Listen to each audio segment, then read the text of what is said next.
our theme for this morning that we're going to look into a bit is the theme of rest and the theme of being sent out into the new year. Now, I don't know about you, but when I hear a talk, when I listen to a talk, whether it's here at church or wherever, I like to know vaguely where the talk is going. What direction is this heading in? And most importantly, how long is it going to be? It'll be short this morning. So today we're going to explore a bit about the story of Elijah. We're going to be thinking about the importance of lasagna. We're going to think about the importance of rest. We're going to think about why I prefer whispering to shouting. And most importantly, we're going to think about the important distinction between camels and goldfish. I don't know if you've ever been at a big festival or a big Christian conference or maybe just a big event in life like Christmas, where we've all gathered together for the same purpose. Everyone's got together for the same purpose, had an amazing time, but it's been tiring. Maybe you've left that conference feeling like you're going to change the world for God. Maybe you took notes on every talk. Maybe you watched your mum make stuffing and thought, I can never get it like she does it. You've had amazing daily spiritual highs. You've been to beautiful Christmas services together. You've had an amazing time celebrating. For those few short days, everything was perfect. And then you get back home, and within 24 hours, you've had a shouting match with your spouse. You've told the kids where to go. You feel like a bit of a hypocrite, and you start to question whether you're even a Christian, and you feel properly down. I don't know if you've ever felt like that. I have. I think it's pretty normal. If you've ever felt like that and you've beaten yourself up about it, I want you to know this morning, I think actually that's pretty normal. So we're going to look at the story of Elijah, who learnt the most about God, not on the mountaintop, not at one of those big Christian festivals, not on the mountaintop, but he learnt the most about God down in the valley. If you want to know a bit more about the story of Elijah, we're going to be diving into I'm going to summarize very quickly the story from the book of Kings, chapter 18. So if you want to read it in more detail, I suggest after the service you go and read Kings, chapter 18. But Elijah goes up against 450 prophets of Baal, who was another god. And they're both offering sacrifices to their god and asking their god to burn the sacrifices. Nothing happens to the prophets of Baal sacrifice, but God burns up Elijah's sacrifice. This was a big deal for Elijah. This was his mountaintop experience, a festival high. Hey mate, you all right? It's Daddy, isn't it? Is that confusing for you? I imagine it is. But Elijah, after this big mountaintop experience, goes off into the wilderness. And just a few days later, after this amazing experience, he's sitting under a tree asking God to take his life. This amazing high down into the deepest of pits in just a few short days. Sound familiar? Relatable? During the night, an angel came to visit Elijah and provides him with food and tells him to eat and rest before he continues with his journey. Okay, so note this in this story. After the massive high of the encounter with God, Elijah finds himself feeling properly down. The angel doesn't say, oh, you should have prayed more, Elijah, you should have prayed more. He doesn't say, oh, you needed to evangelize more. What the angel says is eat and rest. Rest can restore our perspective. I remember coming home from a festival when I was younger and chatting to someone about why I felt so down in those coming days afterwards. And they said to me, you need to go home, you need to have your mum's lasagna, you need to sit on the sofa and watch Match of the Day, and you need to get some rest and sleep. After these highs of Christmas, of festivals, after these highs, our bodies and minds need rest and replenishment. When you're shattered, you can't make rational decisions or think straight. I remember once, about 7 or 8 years ago, I'll embarrass her this morning because she's not here. Sarah Ingram was a keynote speaker at a big event in Sevenoaks. Sarah's an expert on parenting. That's like what she does for her job. And she was doing this talk about tips for dealing with teenagers. And it was a very good talk. But I remember one thing from it that stood out to me. And she was sharing this story of one of the children, I won't say which one, coming home in a foul mood after school, slamming doors and whatnot. And she just made him a sandwich. And everything was better in the world. Sometimes we just need something to comfort us. Sometimes we just need that bit of rest. Rest can restore our sense of perspective. I love that one of the first things Jesus does after being raised from the dead on Easter Day is to go and eat breakfast with his friends on the beach. I love that. For Jesus, resting up was a priority. How much more should it be for us? So let me tell you a truth that I've learnt, and I think Elijah learnt as well. If you think you can sustain your faith by just going to big conferences or festivals a few times a year to have those mountaintop experiences, you're in for a big shock, I think. Elijah met God in the most powerful way through a gentle whisper on the mountainside. Well, why a whisper? Why a whisper? I think so many of us have put God into a box of only being able to speak to us through these big, spectacular events. You know, if I was on the mountainside with Elijah that day, I would have run out at the earthquake and been like, well, where was God? But God was in the still, quiet breeze. Why? God whispers because his priority is not entertainment, but intimacy. God whispers, I think, because his priority is not entertainment, but intimacy. Okay, who can do me a good camel impression? Anyone? Harriet, can you do me a good camel impression? No? Can anyone do me a good camel impression? Okay. Alan, give us your best camel impression. Beautiful. Who can do me a good goldfish impression? Bloop.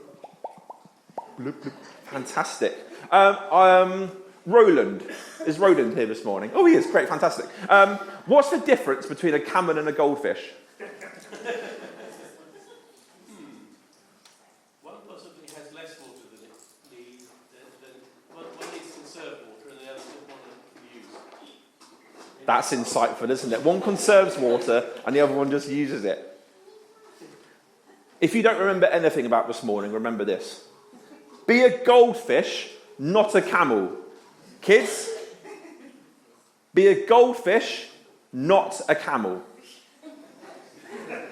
Amen. Too many of us treat encounters with God like a camel treats finding water, filling up at rare wells, hoping to survive the long trek to the next well. We need to be more like goldfish who live in the water. Camels need to search for water. Goldfish just need to recognise that they're in it and surrounded by it. They might forget it every 3 seconds. So how do we do that? Well, we practice this by being aware of the presence of God. And that sounds super holy, right? I remember a few years ago, I thought I needed to do this more in my life. So I booked myself into a silent retreat at Aylesford Priory for 2 days. And it was horrendous. In hindsight, I should have started by just trying to still my mind for 10 minutes rather than 48 hours with loads of amazing monks at Aylesford Priory. I had a great time, but it was quite hard work. Rather than jumping in the deep end, I should have just tried that 10 minutes at the start of the day and maybe just meditated on that amazing psalm, be still and know that I am God. So how do we recognise that we're in the presence of God all the time? I think it's just that intentionality of taking maybe just that 10 minutes a day just to be aware of that. There's this guy called Brother Lawrence, who's an old monk dude, and he recognised that we live busy lives, and he suggests that we can practice being aware of the presence of God in the everyday things that we do, on the toilet, brushing your teeth, on the bus to school, on your commute to work, as you're packing up the dishwasher at the end of the day, or if you're washing the dishes at the end of the day. We can make these conscious little decisions in these everyday, seemingly mundane tasks to help us become aware of the presence of God. One of my favourite authors is a lady called Barbara Brown Taylor. If you haven't read anything by her, I really recommend it. And she writes this: we're all looking for that big red X marks a spot of where God's presence is, but we can never find it. It's hard to see because we're standing on it. So we can spend ages searching for that encounter with God without realising that God has and always will be with us. I love how Richard Rohr puts it. We cannot attain the presence of God because we're already in the presence of God. What's absent is awareness. Another common mistake I think we make in the journey of faith is thinking that we can do it on our own. But throughout the Bible, it's clear that we need people in our lives who will encourage us and build us up on the journey that we go on. Elijah had Elisha. Ruth had Naomi. We need others to walk this path of faith with us. So remember the importance of lasagna and rest. Make time to listen to the whisper of God's voice in our lives. And kids, be a goldfish, not a camel. I would like to invite Harriet to come up and to give us our Bible reading for today. Harriet, do you want to use this microphone? And Jesus, walking by the Sea of Galilee, saw two brothers, Simon called Peter and Andrew his brother, casting a net into the sea, for they were fishermen. Then he said to them, "Follow me, and I will make you fishers of men." They immediately left their nets and followed him.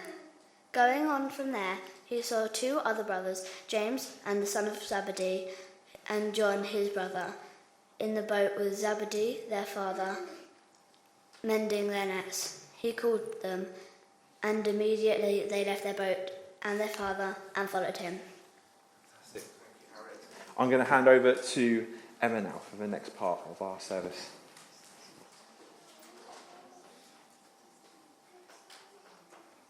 Right. Now, I don't know about you, but the last day of the year I tend to do a little bit of reflection. And I have a look and I think about the things that have really stood out for me from the year. This particular passage from Matthew stands out for me. And I don't know if you're aware, but it was February when Charlie preached on this particular episode in the ministry of Jesus. So what's that got to do with New Year? Well, when Charlie asked me about being part of the service today, I started to hear a hymn. Now, I've checked with a few people and the jury is out, really. It's divided as to whether or not we know it and whether we've ever sung it here. But basically, I kept hearing over and over and over. And the chorus goes like this. Is it I, Lord? I have heard your people cry. Is it me that you want to send? And I started to think about, well, why would being sent out be a theme for today? And then I spoke to Josh. And Josh said, I've been thinking about the fact that, perhaps we should talk about rest. And I thought, oh, rest? Well, I'd gone the opposite way, really. I was thinking about activity. And I thought, well, they kind of go together, don't they? Because if you don't rest, how can you go out?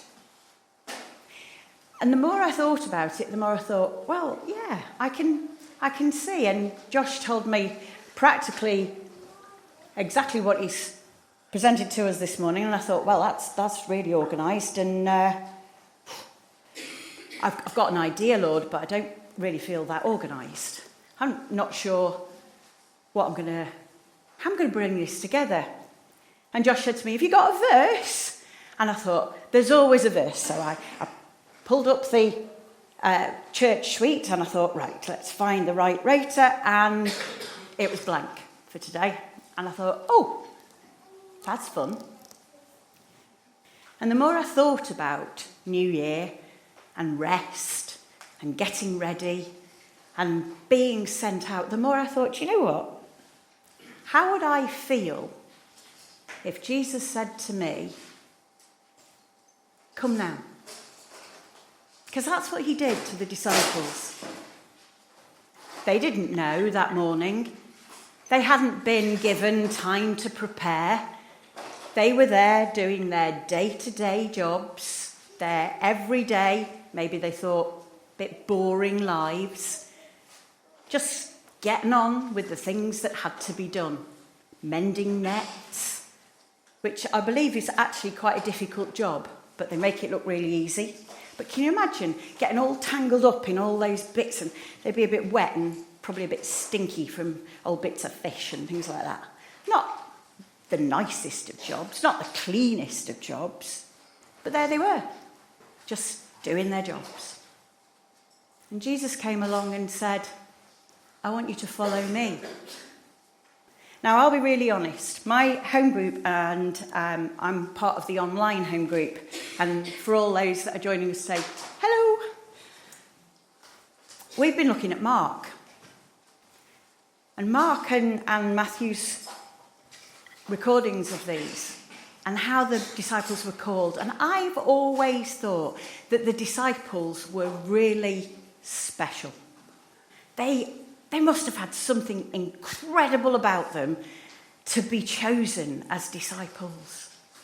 I mean, we know their names, we know things they said. It's so important, the things that they remembered, that we have whole gospels that are attributed to them. They must have been amazing. And this year I found out that they were perhaps not, what's the saying, the sharpest knife in the drawer. They maybe weren't university level or above. Maybe one or two of them could just about read or write. They weren't super-duper scholars. They weren't great entrepreneurs. They didn't have an enormous amount of get up and go. They were ordinary people, just ordinary guys. And they became special when Jesus said, come and follow me. Because of one thing that they did. One thing that I'm not sure I could ever do.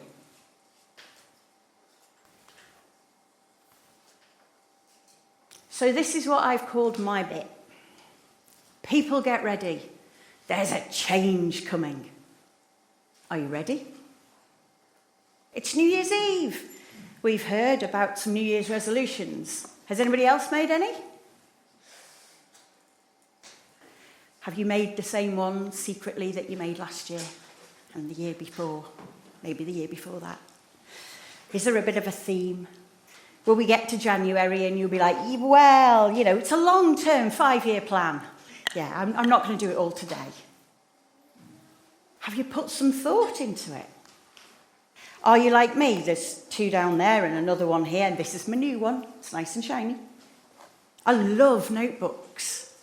I love empty books because there's got so much possibility. What am I going to write in there? What am I going to be? What are my ideas going to be? And I like to have a brand new, fresh notebook for any occasion at all. I collect them. My husband goes mad. He says they just collect dust. But I've got notebooks from years ago. I love them. I draw in them. I write all sorts of things in them. Now, you might see a lot of this, and if, like me, you're a Pinterest fan, you could spend hours and hours and hours looking at all the different plans. How to plan your best year ever. Sounds good, doesn't it? I'll have a bit of that. Thank you very much. How do I plan it? Well, I have to say, I have done a lot of planning. I've sat down with my empty notebook and my pen, and I've made notes about this. I've opened my diary and I've put a date in there. And I even took up bullet journaling. And I spent most of the year just drawing the title pages for each month. Didn't actually get around to doing an awful lot, but it looked great.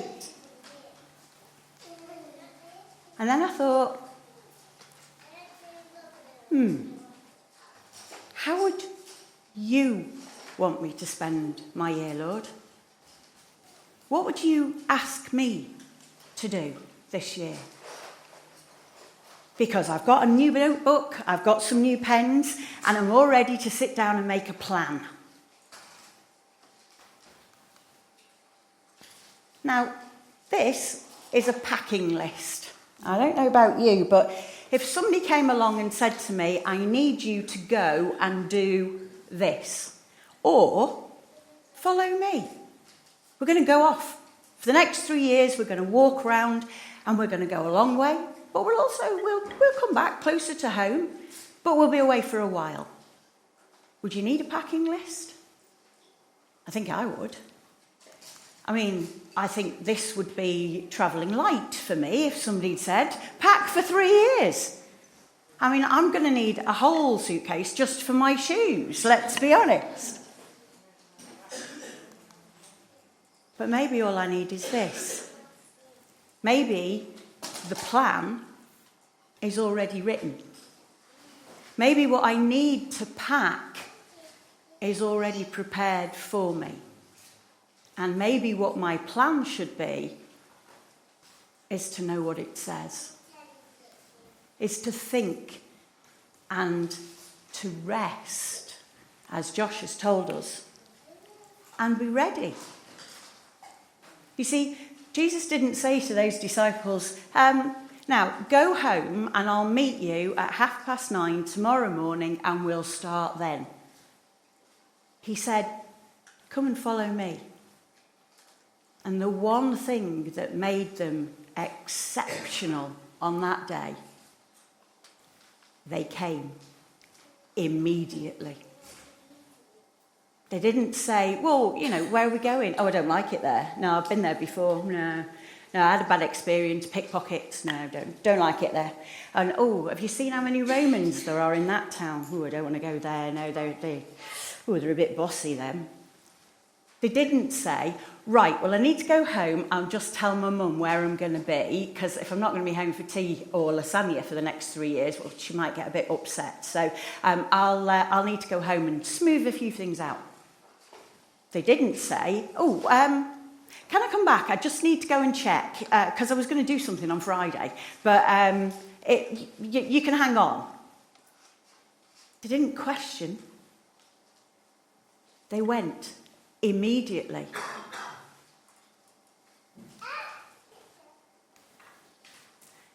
You see, our lives have a plan. Jesus' life had a plan. He's the only person whose plan started with being born to die. And he did that for us. And when he took the disciples, and when they started on that 3-year journey that would eventually end up at the cross, he knew where he was going. And they knew all they had to know. And that was, follow me.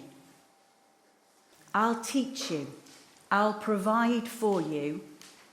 I will make sure you've got everything you need for this journey.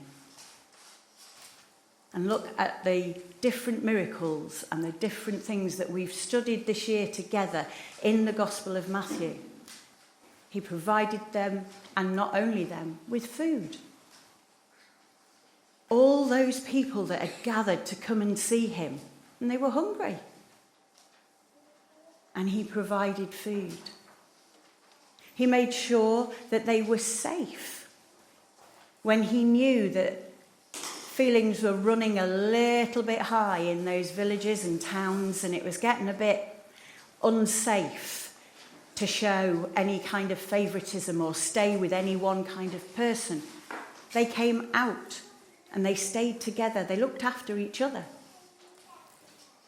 Because he came humble, as we've heard, even though he was visited by, we think, maybe some of Josh's camels. People came from all over the world, from far away. They came to hear what he had to say. and they came and listened. But did they follow him immediately? Some of them did. Some of them thought, well, it's very interesting what he said. I'll think about it because, maybe I should do some more research, or maybe I should come and listen again. I won't make any big decisions. This, for me, is something that I have printed on and written in so many of my notebooks. Because when you follow Jesus, he listens to you. You have his full attention anytime, all the time. And because he listens, I will pray as long as I have breath. It's a privilege to be able to pray for people. My granddad used to have a saying, and when I was a little girl, I used to think it meant I had to be much smarter than I am, because he used to say, it's a privilege to pray, and it's a privilege to pray intelligently. I used to think, well, obviously need to learn quite a lot then, because when I pray to Jesus, it's just like a conversation. I kind of ramble on a bit, you might have noticed. But that's not what he meant.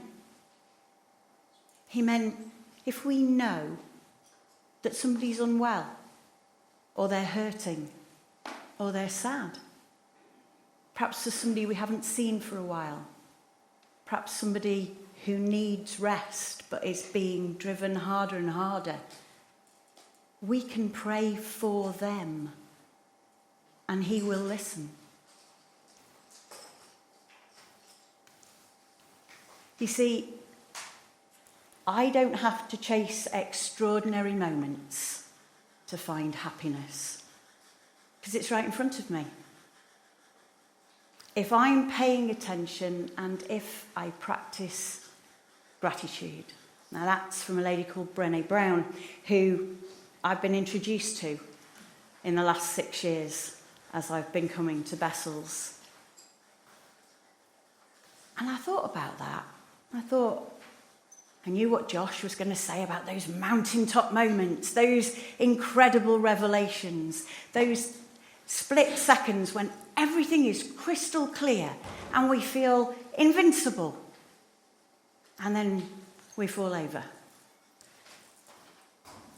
I do that a lot. And I've spoken before about my chair and my stick and my shoes, and how I had to sit down. I had to rest. I will probably be asleep by 2:00 this afternoon. I won't get any choice in that, because my body will say, you've done a lot today, including standing up. We're just going to have a little reboot. We're going to shut you down, bring you back on again. You see, life is all about those fantastic moments, but they're joined together by a million other mundane, ordinary, everyday moments when we're doing what we need to do. We do the shopping, we do the cleaning, we wash the dishes, we look after the children. We need to look after ourselves so that we can be rested and ready. And not just feed ourselves with lasagna, although I'm seriously hoping I'll get an invitation to try that because it looked good. And I don't think I'll ever forget Josh explaining, another highlight from this year, the wonders of Sue's chocolate brownies with a little touch of salt in. Never seen such joy on anybody's face describing a brownie. Extraordinary moments that somebody has done something for you. Maybe we don't know that somebody is praying for us. Maybe we don't know. But we are. Because we're looking after one another so that we can all take that moment to rest. And if we're able to feed our souls as well as our bodies, then we will be ready. So that when Jesus says, follow me, we can go there.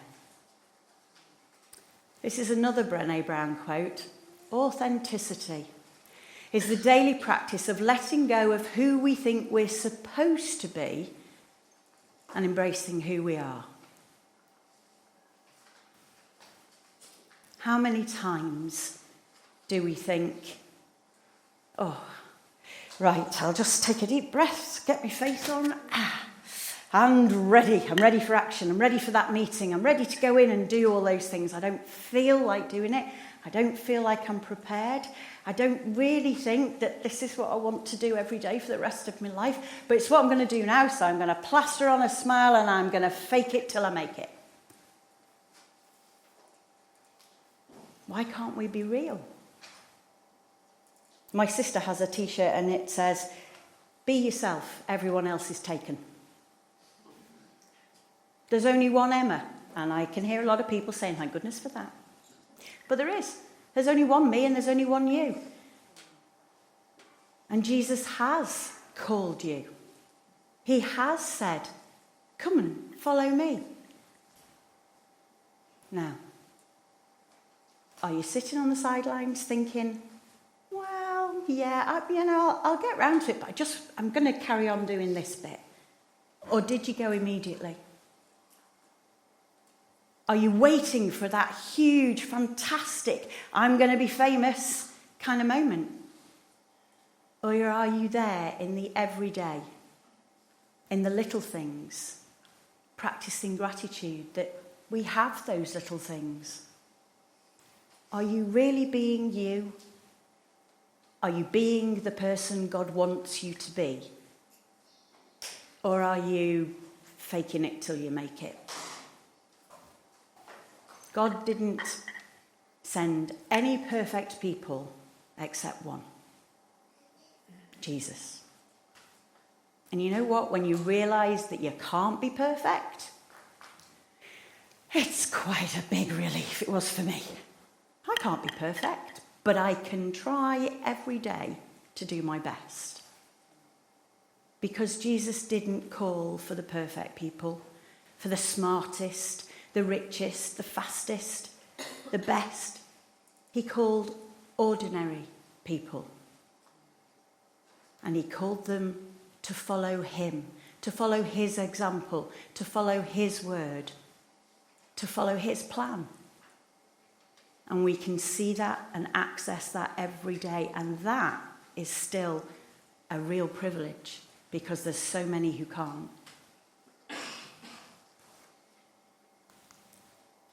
Yesterday, when I was thinking over all the notes I'd got for today and trying to streamline it down even further, this happened outside my window. That's the wall at the back of our garden, and we're quite a way up from the road because that's the vets on Seal Road, and we're just opposite its roof.